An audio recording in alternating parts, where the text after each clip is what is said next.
Hello and welcome to Piko Tutorials. In today's tutorial, I'm going to show users how to, one, access the audit log, and two, export the data from the audit log. So where you start is at this menu icon on the top left. You can navigate it by two different ways. You can come into System Administration and go into the audit trail, or directly from this menu, you can go into the audit trail.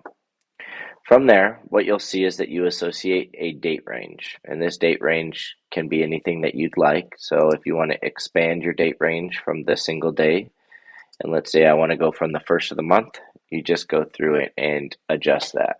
Also, what you'll do is you can see all of the different parameters that you can funnel through.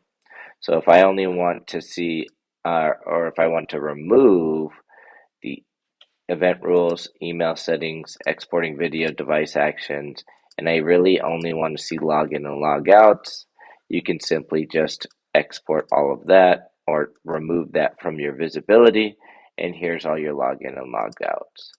But the other nice thing that you can do within Piko is you can actually export this information. So again, I'm going to come over here, select all, and then you'll come down into your actual table. So I'm going to expand this real quick just for visibility purposes. And what you'll see is that on the left-hand side, you'll have the session and you'll have the details on the right-hand side. So what you can do in either of the fields is you can right-click and say select all, and then right-click and export selection to file. From there, you'll select your path where you'd like it stored.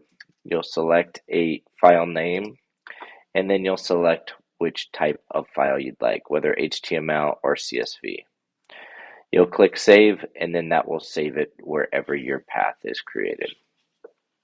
Thank you for watching Piko Tutorials.